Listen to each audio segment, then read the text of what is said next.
अस्सलाम वालेकुम नाज़रीन, आप देख रहे हैं program the review Kamran Yusuf और शहबाज राना के साथ। द रिव्यू में हम पाकिस्तान की मईशत, खारजा अमूर और नेशनल सिक्योरिटी से जुड़े मामलों पर बात करेंगे। आज के प्रोग्राम में हम डिस्कस करेंगे पाकिस्तान को ईस्टर्न और वेस्टर्न फ्रंट से जो चैलेंजेस हमें दरपेश हैं। ईस्टर्न फ्रंट की अगर आप बात करें तो भारत हमारा पड़ोसी है और पिछले कई सालों से अगर आप देखें तो उनके साथ जो ताल्लुकात हैं वो ना सिर्फ जमूद का शिकार है बल्कि मजीद हर गुजरते दिन के साथ उसमें आपको बेहतरी के बजाय तनज़ली देखने को मिल रही है। दूसरी तरफ वेस्टर्न फ्रंट की बात करें तो अफगानिस्तान में जब से अफगान तालिबान की हुकूमत दोबारा इक़्तिदार में आई है, तकरीबन 5 साल उनको मुकम्मल होने वाले हैं, अगले महीने 5 साल मुकम्मल हो जाएंगे।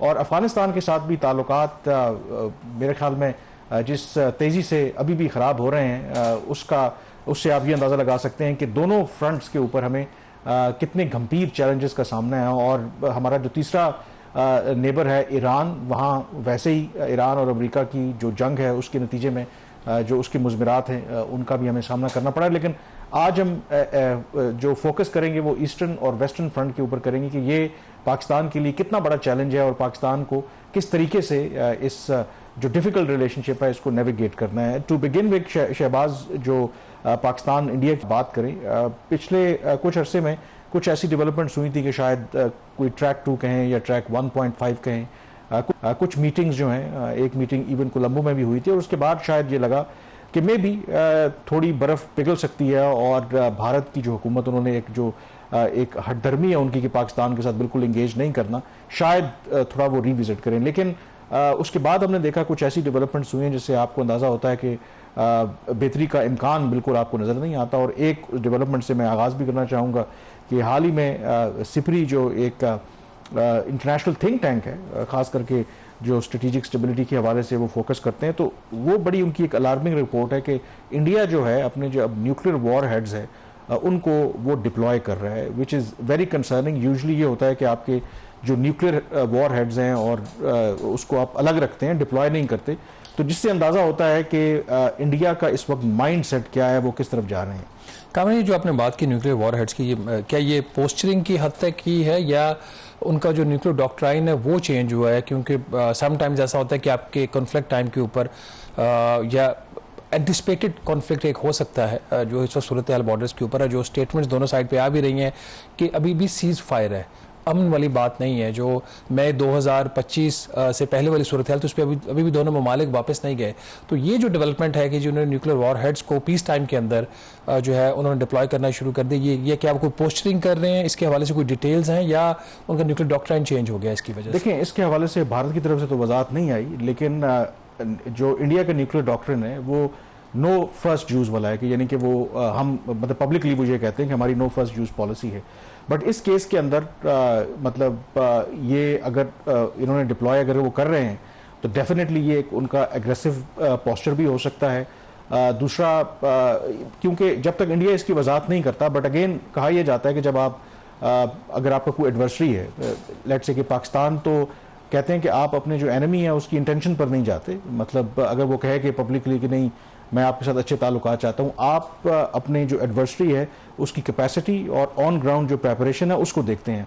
और इस केस के अंदर इस वक्त तो इंडिया की नीयत भी आपको ठीक नहीं लग रही और ऑन ग्राउंड जो उनकी प्रेपरेशन है, फिर जो एक्विजिशन है लेटेस्ट वेपन्स की, फिर जो मॉडर्न वॉरफेयर है उसके अंदर ड्रोन्स और ये मिसाइल्स और AI का जो सारा सिलसिला है, उसमें एक जो फैक्टर है, पब्लिकली तो इंडिया ये कहता है, उनकी गवर्नमेंट तो ये इंप्रेशन देती है कि जो सो कॉल्ड ऑपरेशन सिंदूर था वो बड़ा कामयाब हुआ। But fact of the matter is, जो neutral observer, forget about Pakistan का क्या पर्सपेक्टिव है, एवरीबडी नोज के वो एक बहुत बड़ा डिजास्टर था इंडिया का कि जो उन्होंने पाकिस्तान के ऊपर हमला किया, पाकिस्तान ने जिस तरीके से रिस्पॉन्ड किया, तो वो जो एक दाग है इंडिया के ऊपर कि जिस तरीके से उनको एक सेटबैक मिला पाकिस्तान के साथ लड़ने का, 4 रोज़ा जो लड़ाई हुई, कहीं ना कहीं ये सेंस है कि उसको वो धोना चाहते हैं कि अपना जो रेट है या एक जो न्यू नॉर्मल वो बनाना चाहते थे कि जी हम ही जनूबी एशिया में सबसे बड़ी ताकत हैं और हमारी मर्जी के बगैर जब हम चाहें अपने पड़ोसियों के ऊपर हमला कर सकते हैं और उनकी इतनी जरूरत और सख्त नहीं है कि वो रिस्पॉन्ड करें।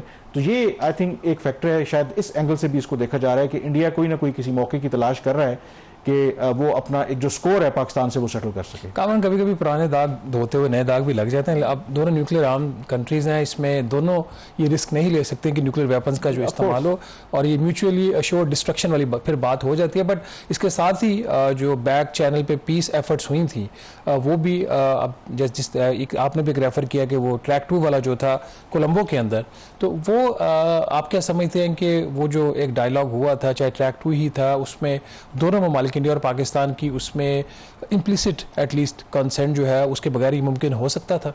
नहीं, बिल्कुल पॉसिबल नहीं था। आई थिंक कि जो वो ऑर्गेनाइज करवाया था जो लंदन बेस्ड एक थिंक टैंक है IISS international institute of strategic studies, और ऑब्वियसली ये जो थिंक टैंक्स होते हैं गवर्नमेंट फंडेड होते हैं, स्टेट फंडेड होते हैं, और उसमें ना सिर्फ पाकिस्तान और इंडिया के जो रिटायर्ड डिप्लोमेट्स और जो मिलिट्री के जो ऑफिशियल्स थे रिटायर्ड, और उसके अलावा कुछ अमेरिकन और ब्रिटिश जो डिप्लोमेट्स हैं वो भी उस मीटिंग में मौजूद थे। तो इसका ये मतलब है कि वो meeting it's just not like एक इनफॉर्मल या एक बड़ी प्राइवेट किस्म की कॉन्वर्जेशन थी कि दो मुल्कों के जो रिटायर्ड लोग उन्होंने फैसला किया कि चले मिलते हैं। तो डेफिनेटली उसमें दोनों हुकूमतों की मर्जी शामिल थी। इनफैक्ट कुछ जो सिफारती हल्के हैं उनके लिए तो बड़ा शॉकिंग था। उनका ये ख्याल था कि एक तो बड़ी जल्दी में ये मीटिंग हुई, कॉल की गई, इसका उस तरह से प्लान नहीं था, और उनकी एक्सपेक्टेशन यही थी कि शायद कोई पॉजिटिव मूव हो सकती है। लेकिन उस मीटिंग के फौरी बाद जब ये खबर लीक हुई, उसके बाद जो इंडिया से रिएक्शन आया, खास करके उन्होंने दोबारा से पाकिस्तान को टारगेट करना शुरू किया। पाकिस्तान में उस तरह से इतना नेगेटिव रिएक्शन नहीं था।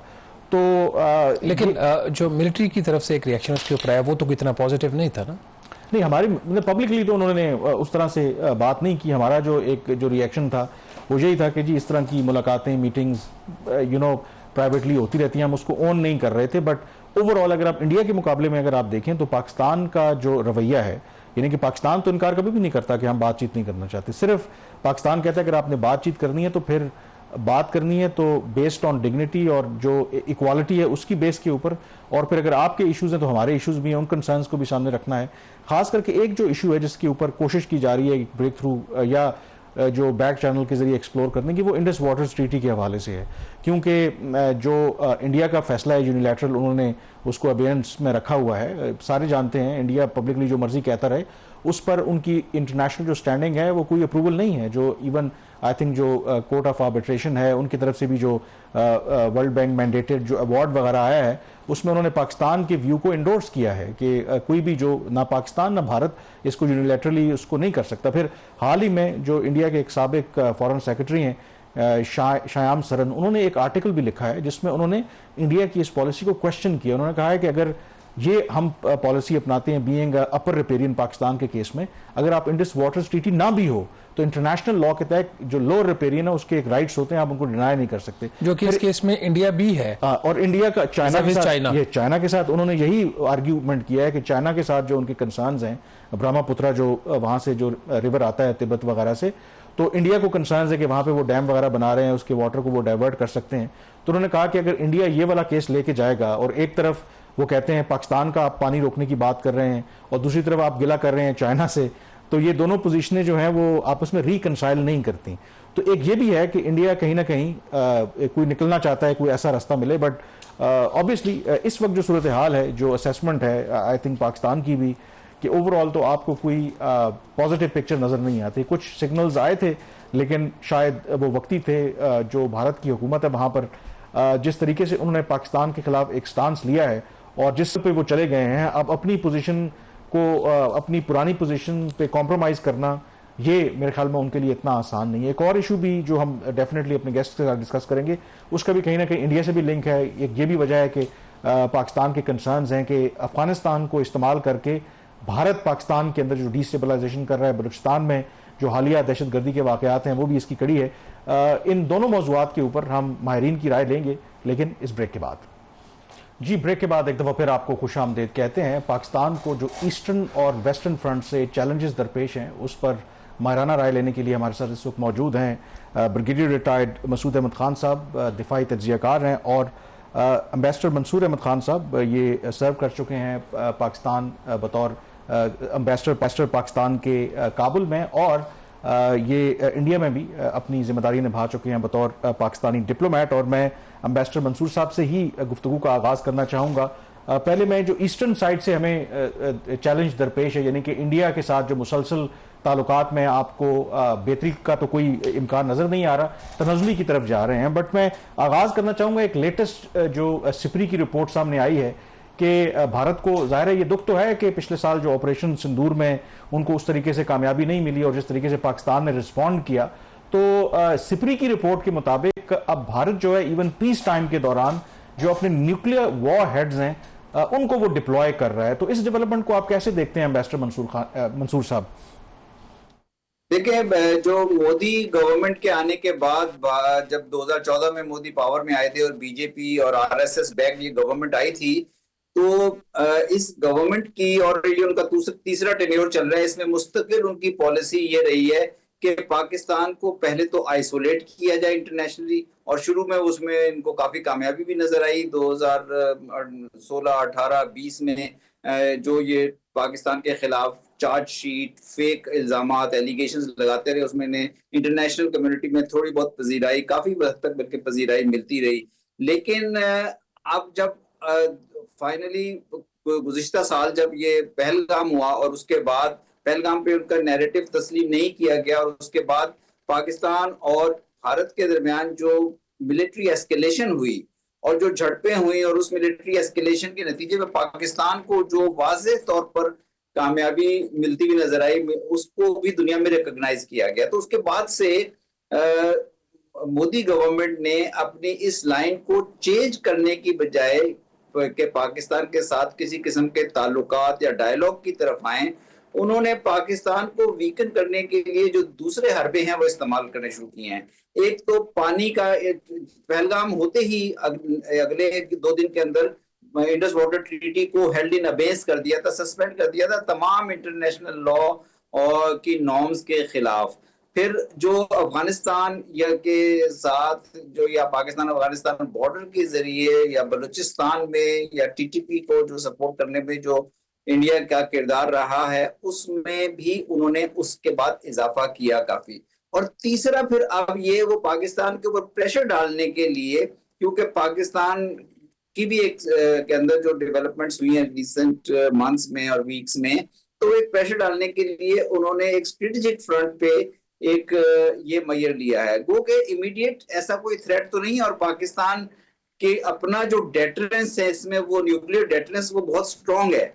लेकिन ये एक अनयूजुअल स्टेप है, ये एक स्टेप जो है थ्रेट भी है इंटरनेशनल पीस और स्टेबिलिटी के लिए, और इसको पाकिस्तान को साहब आपकी तरफ वापस आते हैं। ब्रिगेडियर मसूद अहमद खान साहब को अगर हम इसमें शामिल करें डिस्कशन में। ब्रिगेडियर साहब, ये अनयूजुअल स्टेप कह रहे हैं मंसूर साहब, जो उन्होंने पीस टाइम पे अपने न्यूक्लियर वॉर हेड्स जो है डिप्लॉय किए हैं। इसके बाद पाकिस्तान के लिए क्या चॉइसेस बचती हैं? क्या इसको एज एक पोस्चर ही लिया जाए, या पाकिस्तान को भी आपके ख्याल में जो पाकिस्तान का न्यूक्लियर डॉक्ट्राइन इस वक्त है उसको सामने रखते हुए पाकिस्तान को कुछ स्टेप्स लेने पड़ेंगे?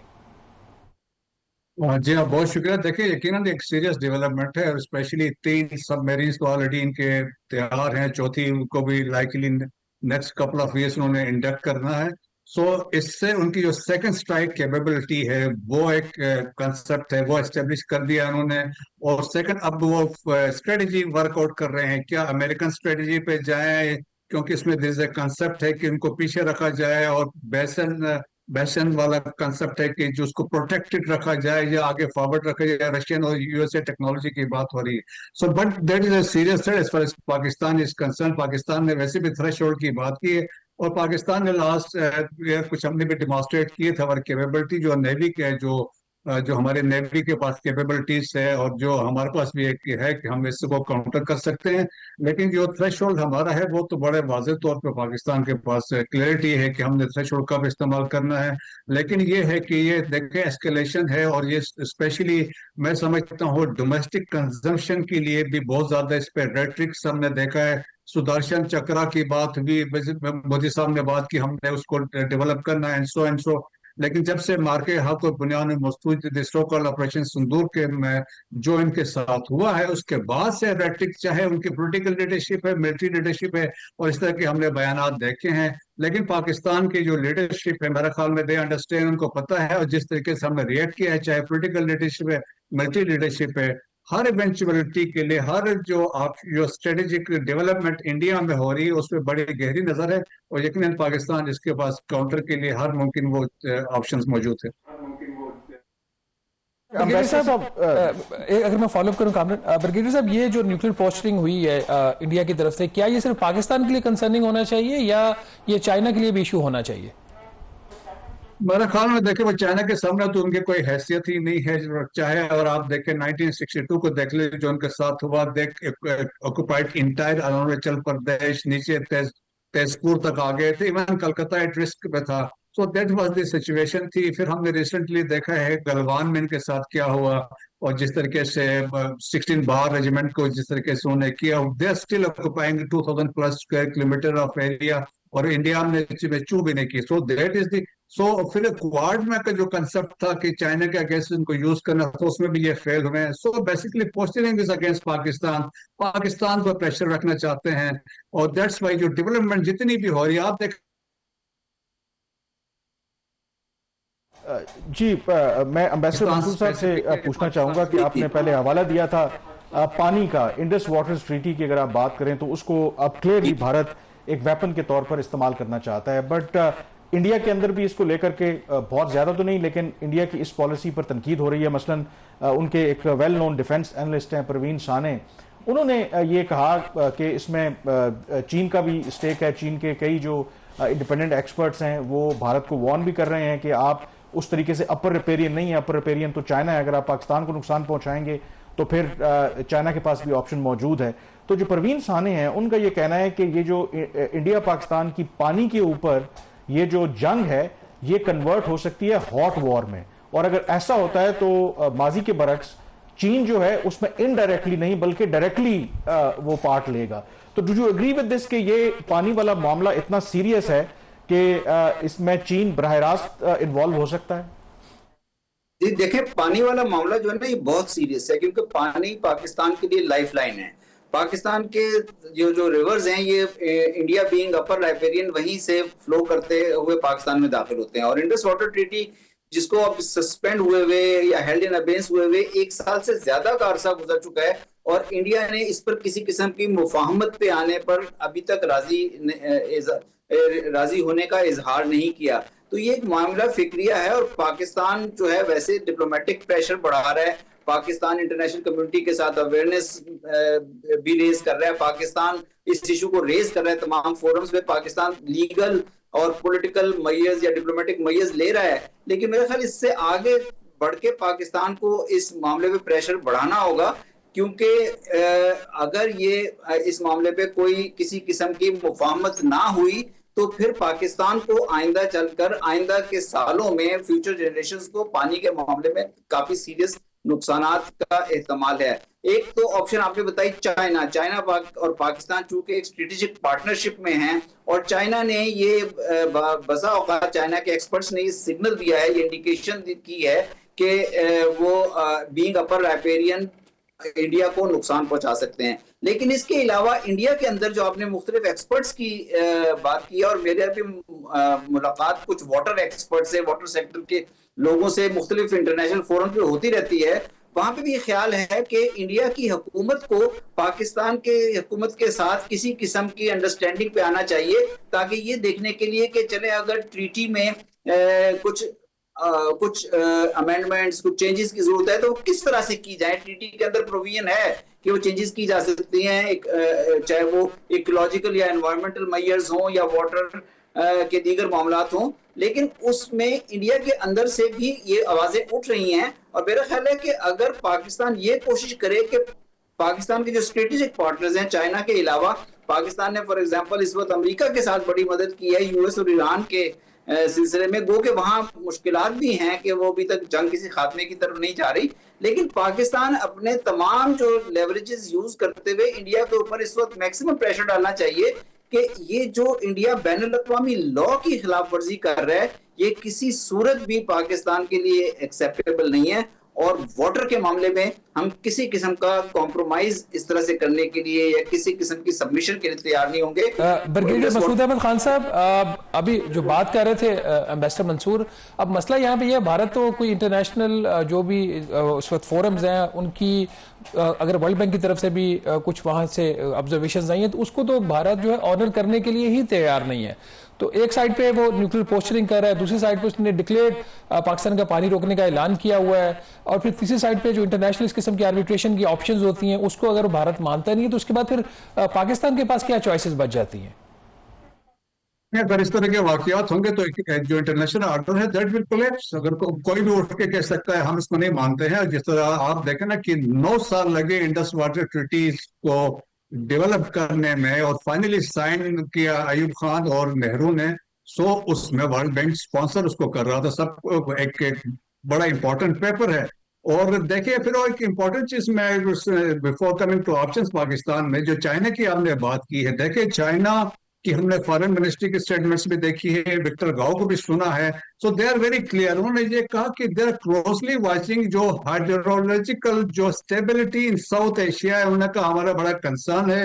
The river politics which is being placed in south Asia, उन्होंने कहा हम सीरियसली देख रहे हैं। But at the same time उन्होंने कहा अगर ये अपर रिपेरियन की बात हो रही है तो हम भी ऊपर बैठे हैं और ब्रह्मपुत्र वहां तिब्बत से आ रहा, तो ऑलरेडी ग्रेट बैंड पे ऊपर वो 60 गीगावाट का सबसे बड़ा डैम बना रहे हैं। तो वो भी चीजें वहां पे कंट्रोल हो सकती है। पाकिस्तान के लिए इसलिए इंपॉर्टेंट है, it is an existential threat to Pakistan economic life line.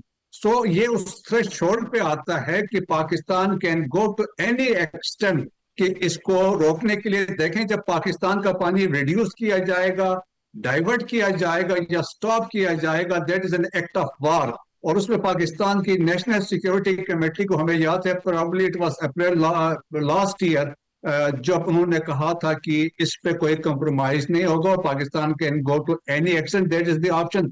लेकिन एट द सेम टाइम हमारी कोशिश यही है डिप्लोमेटिक फ्रंट्स को, जिस तरह इंटरनेशनल कोर्ट के जो आर्बिट्रेशन कोर्ट्स को हमने इस्तेमाल किया है और यकीनन वो हमारे फेवर में डिसीजंस आए हैं, और यकीनन इसमें इंपॉर्टेंट है America can play an important role है, यूरोपियन यूनियन वाले किरदार इसमें अदा कर सकते हैं। आई थिंक जो इम्पोर्टेंट चीज़ है कि पाकिस्तान और भारत पड़ोसी ममालिक हैं, तो उम्मीद करनी चाहिए कि better sense prevail. I think India की जो हुकूमत है, बीजेपी, जो भी उनकी आइडियोलॉजी है, दे शुड रियलाइज कि जो पीसफुल को एग्जिस्टेंस है that is the way forward. यहाँ पे ब्रेक लेंगे और ब्रेक के बाद हम रुके वेस्टर्न बॉर्डर का, और अफगानिस्तान और तालिबान रजीम के साथ जो पाकिस्तान के ताल्लुकात की नौयत है वो हमारे सामने है, और ये कितना बड़ा चैलेंज है हमारे लिए, और उसका इंडिया के साथ भी एक लिंक है जो पाकिस्तान समझता है। ब्रेक के बाद इस पर बात करेंगे।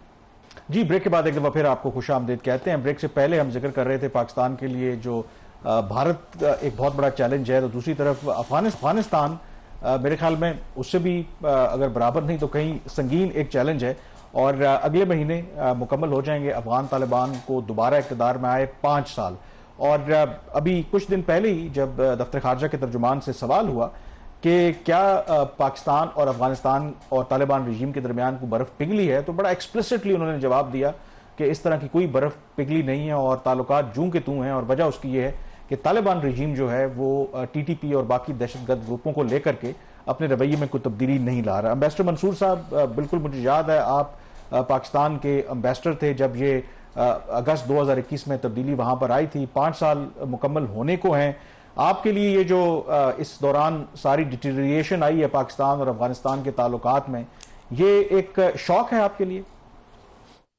जी देखें, जब 15 अगस्त 2021 को ये तब्दीली वहां पे आई थी तो उस वक्त एक बड़ी पाकिस्तान की एक्सपेक्टेशन थी कि बहुत अरसे के बाद अफगानिस्तान से गैर मुल्की अफवाज का इनखला मुकम्मल तौर पर हो रहा था, और ख्याल ये था कि ये डेवलपमेंट जो है ये पाकिस्तान के लिए और खित्ते के लिए अमन सलामती में इजाफा करेगी।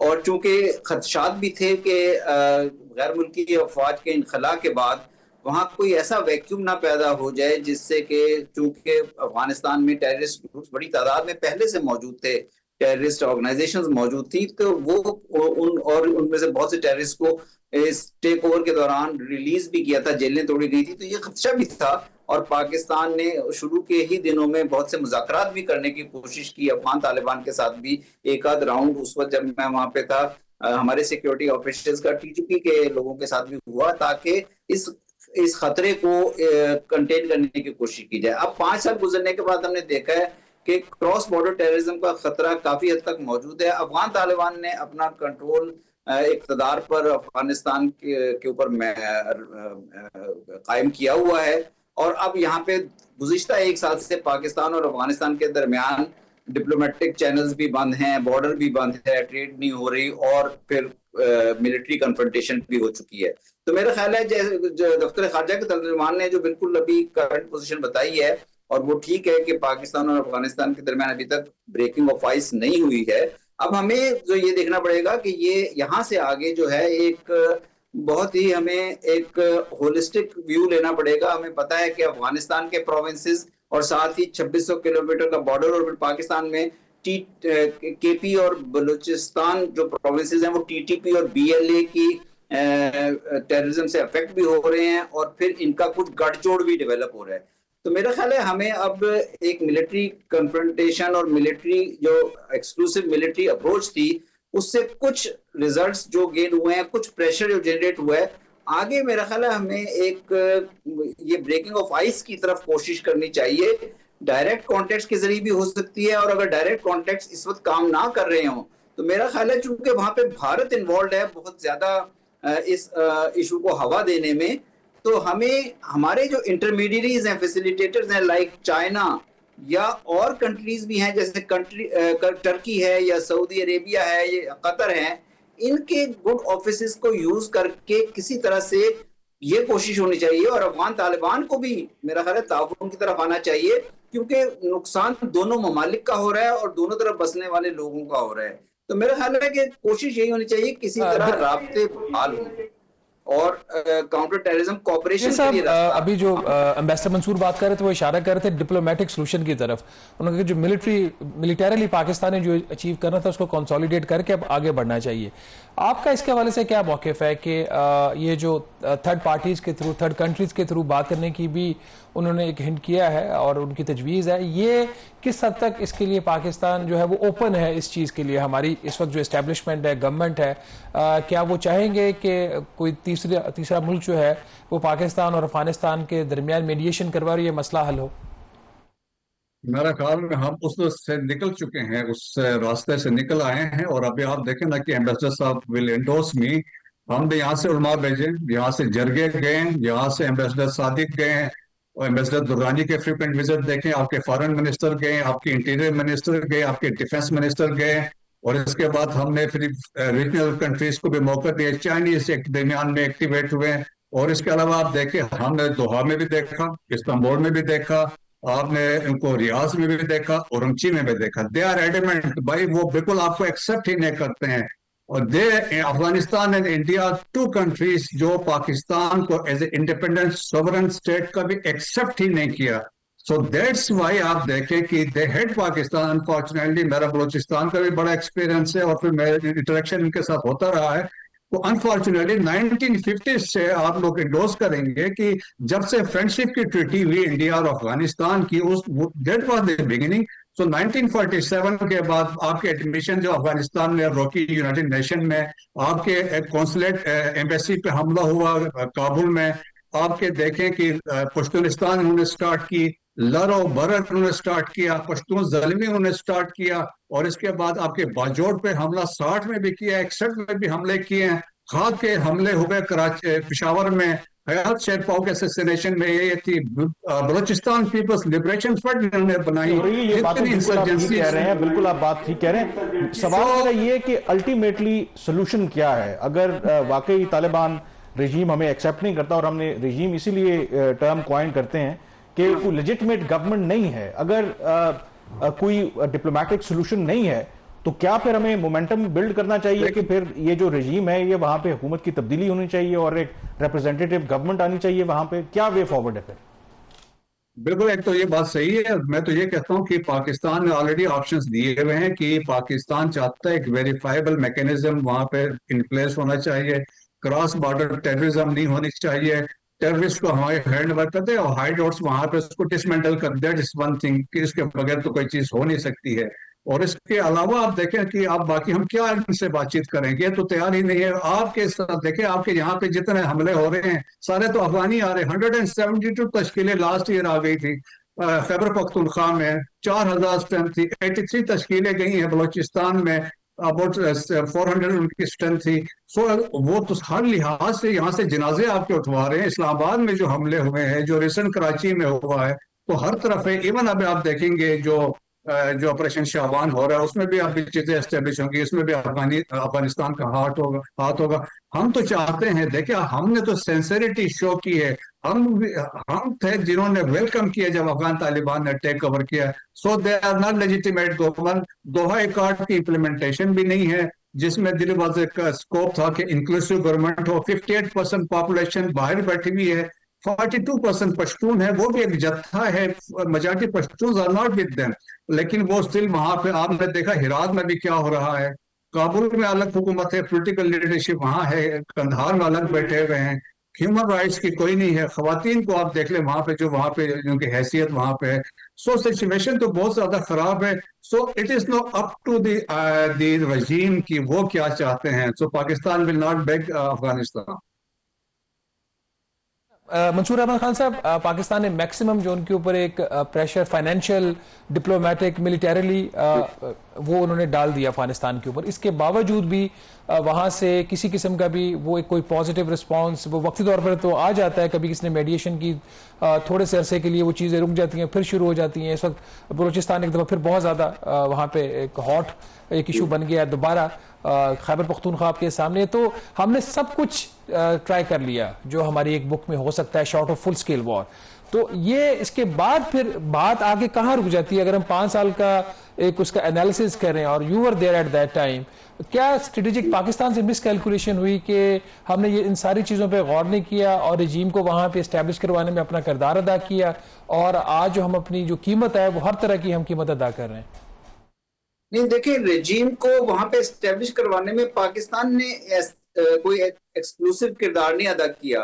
जो अफगानिस्तान से गैर मुल्की फौजों का, यूएस और नेटो की फौजों का इनखला हुआ था, वो दोहा प्रोसेस के अंदर जो अफगान तालिबान और यूनाइटेड स्टेट्स की नेगोशिएशंस हुई थी और अफगान गवर्नमेंट के भी उसमें इन्वॉल्व थी, उसके तहत हुआ था। और दीगर ममालिक भी उस सारे प्रोसेस का पार्ट थे। पाकिस्तान ने फैसिलिटेट किया था, क्योंकि पाकिस्तान ने हमेशा कहा कि इस मसले का कोई फौजी हल नहीं है, इस मसले को मुज़ाकरात के जरिए ही हल होना होगा। अब जहां तक जो एक्सपेक्टेशन थी पॉलिटिकल ट्रांजिशन की, जो आप बात कर रहे हैं कि अफगानिस्तान में चीजें इंक्लूसिव गवर्नेंस की तरफ जाएं, किसी किस्म के ऐसे निज़ाम हुकूमत या निज़ाम सियासत की तरफ जाएं जो इंटरनेशनल कम्युनिटी को एक्सेप्टेबल हो और जिससे अफगानिस्तान की रिकॉग्निशन हो। एक्सपेक्टेशन ये थी उस वक्त तमाम दुनिया की, इंटरनेशनल कम्युनिटी की, पाकिस्तान की भी, कि अफगान तालिबान दीगर जो अफगानिस्तान की कौमियतें हैं, दीगर अफगानिस्तान की सियासी कुव्वतें हैं, उनके साथ मुज़ाकरात के जरिए किसी किस्म की पॉलिटिकल सेटलमेंट की तरफ जाएंगे।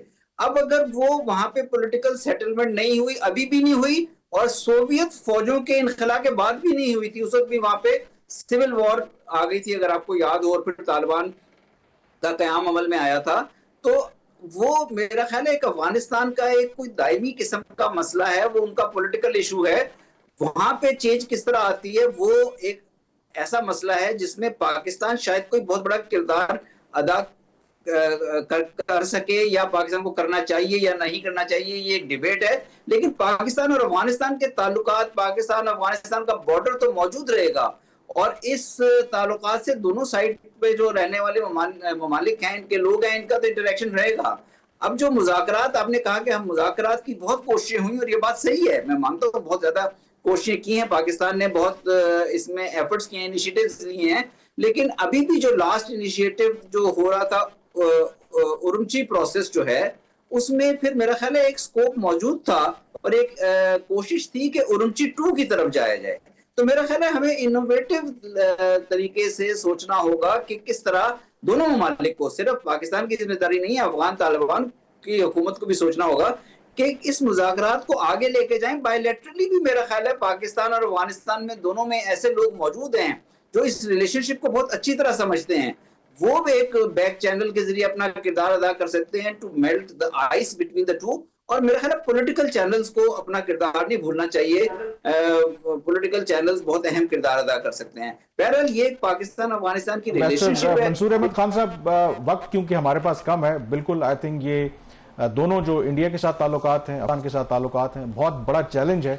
और इसको हम किस तरीके से नेविगेट करेंगे, ये मेरे ख्याल में हमारे लिए भी उसको डिटर्मिन करेगा। लेकिन at the moment it appears कि कोई आपको सिल्वर लाइनिंग इस वक्त नजर नहीं आती, but at the end of the day let's hope के जो कॉमन सेंस है और बेटर सेंस है वो प्रिवेल करे फ्रॉम ऑल साइड्स, क्योंकि जो पीसफुल को एग्जिस्टेंस है that is the way forward. बहुत शुक्रिया एम्बेसडर मंसूर साहब और ब्रिगेडियर रिटायर्ड मसूद अहमद खान साहब। यहाँ पे ब्रेक लेंगे और ब्रेक के बाद क्लोजिंग की तरफ जाएंगे। जी, ब्रेक के बाद एक दफ़ा फिर आपको खुशामदीद कहते हैं। जो आज पूरी डिस्कशन जो हमने फोकस किया पाकिस्तान को जो चैलेंजेस दरपेश हैं एक्सटर्नल फ्रंट के ऊपर, खास करके इंडिया और अफगानिस्तान के साथ जो ताल्लुकात हैं, तो लुब यही है कि आई थिंक एक बड़ी मशहूर आई थिंक एक कंसेंसस व्यू है कि इस साउथ एशिया का अलमिया ये है कि इनके आपस में इतने डिस्प्यूट्स हैं कि जो एक्चुअल जो रीजनल कनेक्टिविटी है, जिस तरह रीजन को ग्रो करना चाहिए उस तरीके से हम ग्रो कर पा नहीं रहे। और कहा यह जाता है कि मुल्क ग्रो नहीं करते बल्कि रीजन्स ग्रो करते हैं, और वो ग्रो उसी सूरत में कर सकते हैं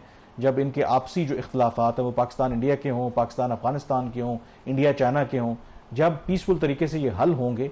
और फिर ये वो रीजन है जहाँ पे बहुत ज़्यादा कॉन्सेंट्रेशन है, जो लोगों की मसाइल बहुत ज़्यादा हैं, कॉमन चैलेंजेस हैं, पॉवर्टी हो, अनएम्प्लॉयमेंट हो, क्लाइमेट के जो इश्यूज़ हैं, और अगर ये आपस में ही लड़ते रहेंगे ये जो ममालिक, तो फिर जो असल इश्यूज़ हैं उनकी तरफ फोकस नहीं जा पाएगा। तो यहाँ पर मेरे ख्याल में एक स्टेट्समैन लाइक जो अप्रोच है वो तमाम पर ये लागू होती है, वो पाकिस्तान हो, इंडिया हो, अफगानिस्तान हो। इस तरह की अप्रोच चाहिए कि जहाँ पे अपनी ईगो से निकल के, जो पैटी इश्यूज़ हैं उनसे निकल करके ब्रॉडर अगर पिक्चर देखेंगे तो डेफिनेटली जैसे कहा जाता है ना कि अगर आपकी विल हो तो रास्ता मेरे ख्याल में निकल आता है। तो आज के द रिव्यू से इतना ही।